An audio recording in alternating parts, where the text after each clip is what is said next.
kita semua untuk membahas hot take akhir-akhir ini ya, dari bermacam info di sosial media. Tapi yang jelas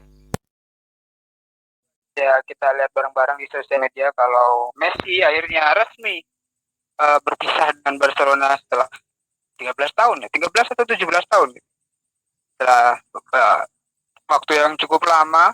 Akhirnya Messi berpisah dengan Barca, dan ini sempat jadi trending juga di Twitter. Saya sempat lihat Messi tadi sempat nangis ya sebelum dia mulai konferensi pers. Dia awali dengan nangis. Ya pasti sangat berat ya kalau sudah mulai, apalagi sampai 13 tahun ya. Gimana kalau menurut pendapat Mr. Denny, apakah keputusan Messi yang berpisah ini gimana? Apa ini sudah keputusan yang tepatkah atau memang ada faktor yang lain, Mr. Denny? Boleh coba kasih pendapatnya.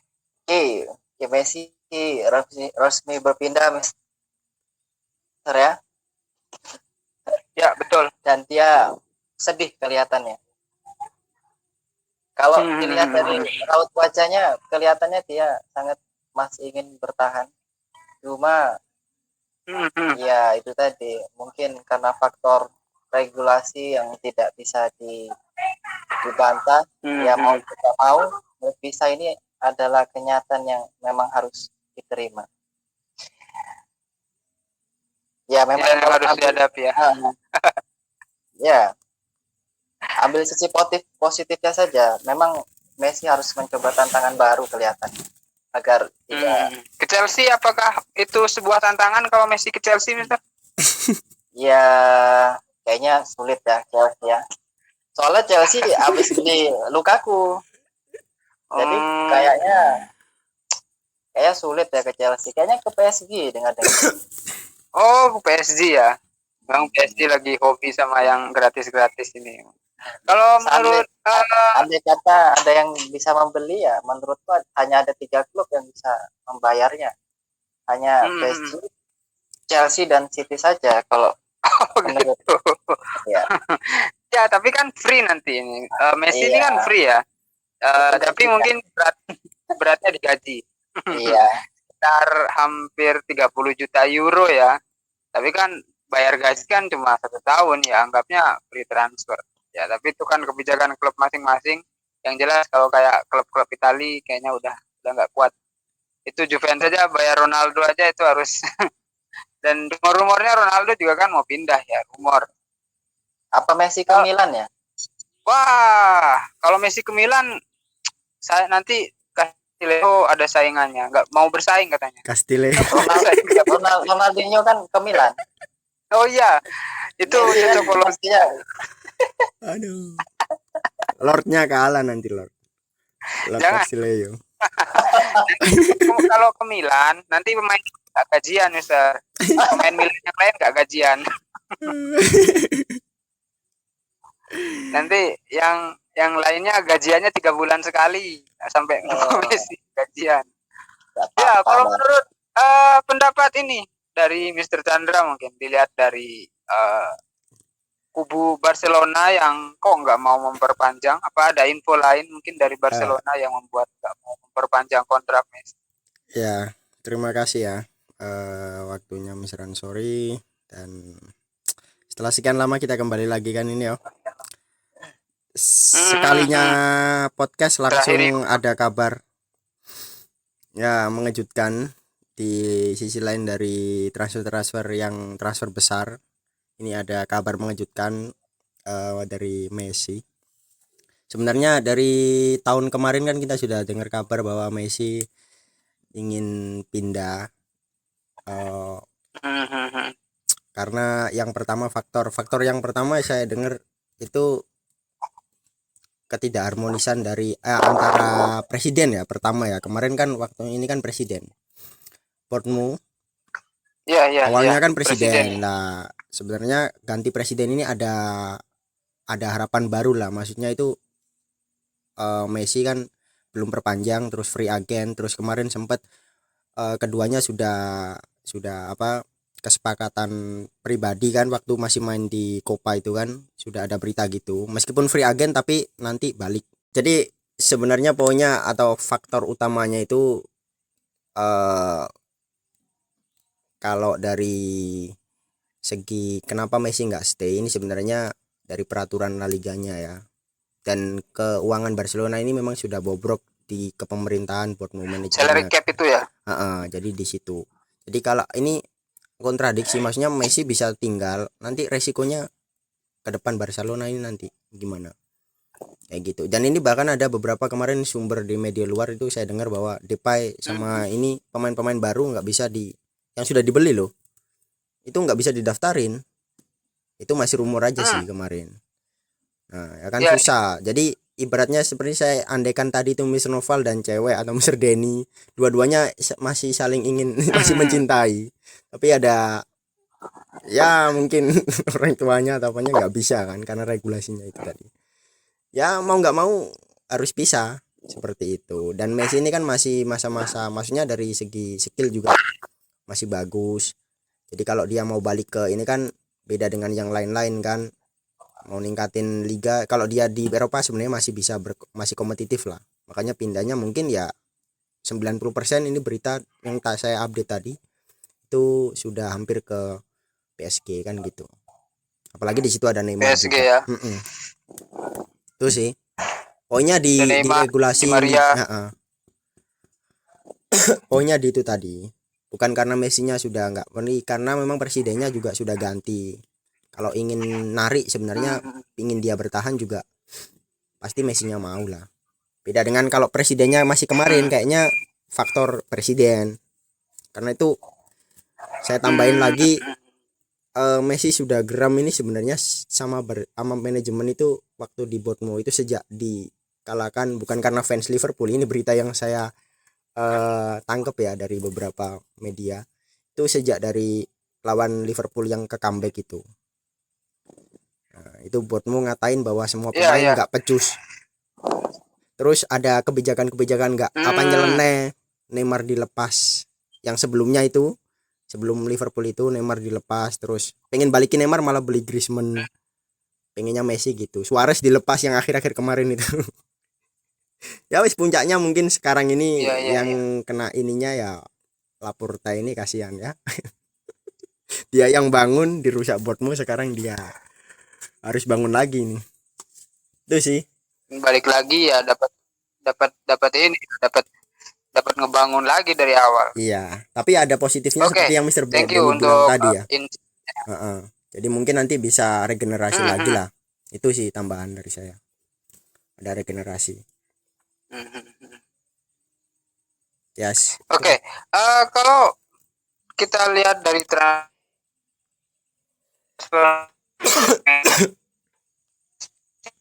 ya, karena ini kan salah satu exposure terbesar dari La Liga. Ada Messi, Ronaldo, La Liga kan sempat ramai dengan banyak bintang ke sana, dan ya mungkin dengan tidak adanya Messi nanti, apakah La Liga ini masih akan sama hujrohnya ya seperti biasa-biasanya seperti saat Messi? Kalau menurut pendapat dari Mr. Noval, bagaimana Mr. Noval? Dengan nggak adanya Messi yang mega bintang dunia di liga tersebut, atau mungkin nanti La Liga jadi melunak, oh saya gara-gara saya nih akhirnya bintang-bintang pada keluar, ya udahlah saya hapus saja ini peraturan ini, atau gimana? Apakah itu bisa terjadi nggak menurut pandangan dari Mr. Noval? Oke, Mr. Ansori, terima kasih atas waktunya. Jadi mungkin ada yang berpendapat ketika Messi pindah, Ronaldo pindah, Ramos pindah, itu La Liga persaingan kurang seru. Tapi jangan lupakan kalau istilah komedinya itu ada Lord Braithwaite ya sama Vinicius. Itu duel yang sangat seru itu untuk dinantikan itu. Kedua bintang masa depan dari Barca dan Real Madrid. Aduh. Tapi kalau dilihat dari segi kekuatan peta ya, peta sekarang itu seimbang ya antara Madrid dan Barca. Madrid tanpa Ronaldo dan Barca tanpa Messi. Tapi Madrid jangan lupakan ada Messi dan juga ada Bale, dan juga kanannya itu depannya itu Benzema. Itu dua pemain kelas dunia juga yang tidak bisa dianggap remeh. Tetap daya magis La Liga akan sama lah. Mungkin beberapa persen aja, 50% lah pindah ke pandangannya ke Liga Prancis mungkin ya, karena seperti Ibrahimovic bilang bahwa ketika Messi pindah maka 90% fans Barca akan pindah ke tempat yang dituju Messi. Itu menurut Ibrahimovic. Oh, gitu. Nah, pernah bilang gitu kan Mr. Ansori ya? Iya, Ibrahimovic kan. Nah, terus untuk masalah ini aturan La Liga ya. Yang menarik menurut tadi konferensi pers ya. Memang Barca ini menurut saya ini dari awal tidak niat untuk mempertahankan Messi. Harusnya kalau ada tahu peraturan-peraturan tersebut, si Laporta tuh sebelumnya harusnya mengkeep Messi, jangan menunda-nunda harusnya. Tapi kan yang terjadi realitanya malah ditunda-tunda kontraknya dan akhirnya ada peraturan itu dan Messi pun dilepas. Itu memang kesalahan dari Laporta. Tapi untuk aturan La Liganya setelah tidak ada Messi mungkin tetap tidak ada berubah. Mungkin tetap akan sama karena memang tujuannya adalah untuk menghindari manipulasi pajak ya. Karena kasus pajak di Spanyol kemarin kan menyangkut Cristiano Ronaldo dan juga menyangkut Lionel Messi juga yang terindikasi menggemplang pajak. Jadi memang pajak dari pemain bola ini pemasukan tertinggi di Spanyol juga. Sama seperti Indonesia ya. Indonesia juga fokusnya ke pajak. Nah, kalau kita bahas ke Indonesia, di Spanyol juga sama gitu, Mister. Sorry, menurut saya sih gitu, Mister. Sorry. Oh iya, jadi tetap La Liga tetap menjadi salah satu liga teratas ya, karena memang ya mungkin dengan tidak adanya Messi di Barca nanti klub-klub lain bisa lebih. Ya contoh kayak Eibar itu kan termasuk tim yang sering dibobol sama Messi. Mungkin nggak ada Messi, Eibar jadi lebih senang ya. Oh, saya nggak akan dibobol Messi lagi. Gitu. Ya lebih Kalau semangat Casillas kalau masih sama ada Barca. ya, Casillas seneng gitu. Sering dibobol juga. Ya kayaknya mau balik lagi dia. Oke, ngomong-ngomong tadi yang sempat disinggung sama Mr. Noval kalau Messi ini sebenarnya termasuk bintang yang harus di-keep ya. Dan ngomong-ngomong tentang bintang juga, ada salah satu bintang dari Liga Italia yang mau comeback, yang balikan dengan klub sebelumnya. Tapi klub sebelumnya lagi, klub awal dia termasuk kelihatan ya di karir itu. Karir dia termasuk hebat waktu dia dibeli sama Chelsea, yaitu Romelu Lukaku yang kayaknya dealnya akan terjadi beberapa saat lagi dari sekarang kita record. Dengar-dengar sih sekitar 112 juta ya Mr. Denny, atau ya sekian lah. Menurut Mr. Denny sebagai pengamat dapur dari Chelsea ini, perihal balikan ini apakah Mr. Denny memaklumi atau mungkin wah saya tadinya ngincer Haaland kenapa yang datang malah Lukaku gitu, atau mungkin Mr. Denny nggak apa-apa lah memaklumi dengan halnya balikan dengan mantan ini. Gimana? Silakan Mr. Denny yang expert permasalahan balikan dan nggak balikan. Bentar ya, saya potong dulu ya. Jangan-jangan nanti jadi Lukaku beneran. Oh iya. Membawa luka. Luka. Yuk Mr. Denny, lanjut. Siap, Mister. Ya, fenomena balikan ini. Balikan, Mister ya. Mantan lebih menggoda, Mister ya. Memaklumi kah? Oke, waduh. Mantan yang lebih jelas menggoda. Tapi kalau mantannya lebih cantik, Mister. Kalau mantannya biasa. Ya, yang jelas Chelsea evaluasi tahun kemarin memang butuh striker tajam, Mister ya, ujung tombak. Kalau kita lihat kemarin strikernya kurang sip lah, malah top skor Chelsea malah gelandang. Jorginho ya kemarin top skor ya. Top skor. Jorginho. Iya, top skor championnya diambil Milan. Diambil Milan. Emang Milan champion kemarin enggak ya? Tahun depan ya championnya. Top skor di Chelsea, Giroud kan top skor Chelsea itu di champion. Kan masih Giroud. Iya. Oh, siap. Ya, semoga bermanfaat lah di sana.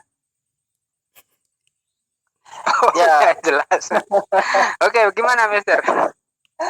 Ya, Mister, itu tadi. Jadi striker memang jadi hal yang paling dibutuhkan di Chelsea. Kalau kemarin memang isunya Chelsea ngebet sama Haaland ya, tapi kayaknya sulit sekali mendatangkan Haaland karena Dortmund sendiri tidak ingin melepaskannya dengan sangat mudah. Jadi ada 3 nama yang kemarin mungkin muncul, ada Haaland, ada Lukaku, ada juga Kane. Yang memungkinkan memang adalah Lukaku. Nah, jadi akhir-akhir ini memang nama Lukaku sangat sering muncul di media sosial, dan kabar terakhir memang hampir ini misalnya hampir 100% positif tadi misalnya kabar terakhir besok itu tadi. Ya, kalau ditanya apakah Lukaku ini jadi pilihan yang tepat, ya aku kira kalau kita mau melihat sisi baiknya, Lukaku kembali ke Liga Inggris bukan hal yang baru ya. Jadi Lukaku sudah pernah main di beberapa klub, di Chelsea, di West Brom, di Everton, dan di MU ya. MU ya terakhir. Nah, di MU. Jadi aku kira untuk adaptasi bagaimana Liga Inggris tidak perlu dipertanyakan. Ya, aku rasa bisa dengan mudah lah untuk adaptasi. Jadi dengan kembalinya Lukaku, ya aku rasa itu akan semakin melengkapi tim Chelsea ini ke depan. Iya. Kalau misal Hazard yang balikan gimana ini, Mister? Apa? Kalau misal Hazard yang balik ke Chelsea gimana? Kalau Lukaku kan karena memang kebutuhan. Kalau Hazard, wah Hazard balik lagi ke Chelsea gimana? Hazard sih aku ya belum sih, kayaknya belum waktunya kembali sih. Soalnya di posisi Hazard itu ya kayaknya sudah banyak opsi ya, seperti Kai Havertz, Mason Mount, terus Werner juga ditaruh di samping juga bisa. Terus ada ya banyak nama, ada Ziyech juga. Jadi sudah terlalu banyak lah ofensifnya, attackingnya Chelsea. Jadi memang hanya butuh finisher. Kalau kita lihat setiap pertandingan Chelsea itu peluang yang dihasilkan banyak sekali, tapi gol yang diciptakan sangat sedikit. Kita bisa lihat dari pertandingan Tuchel ya. Kalau tidak menang 1-0 ya 2-0. Kalau tidak 2-0 ya 1-0. Meskipun pertahanannya kuat, tapi gol yang diciptakan ya belum bisa lebih dari 2, jarang lebih dari 2. Kalau tidak 1-0 ya 2-0. Jadi kalau kita lihat statistiknya juga, peluang dan possession-nya tinggi, peluang yang dihasilkan juga tinggi, tapi finishing-nya juga kurang bagus. Artinya perlu ada evaluasi